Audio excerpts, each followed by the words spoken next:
بسم اللہ الرحمن الرحیم۔ قربانی کے مسائل کا بیان چل رہا ہے۔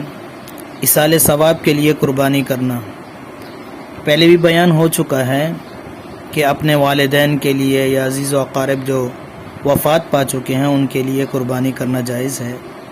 اس کے علاوہ مردوں کو ثواب پہنچانے کے لیے قربانی کرنا بھی جائز ہے، اس سے مردوں کو فائدہ ہوگا، اور ایصال ثواب کے لیے ایک حصہ قربانی کر کے اس کا ثواب بہت سارے مردوں کو بلکہ تمام امت مسلمہ کو بھی پہنچانا درست ہے۔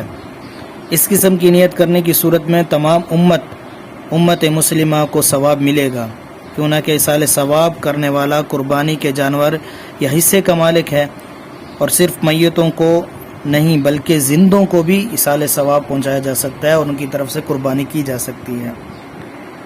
اگر میت نے قربانی کرنے کی وصیت کی تھی تو اس میں ایک حصہ ایک آدمی کی طرف سے ہوگا اور ایک حصہ میں ایک سے زائد آدمیوں کی نیت بھی کرنا جائز نہیں ہوگی۔ یہ وصیت کی صورت ہے۔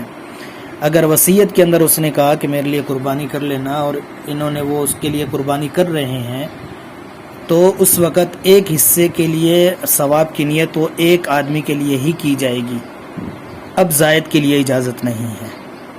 واللہ اعلم بالصواب۔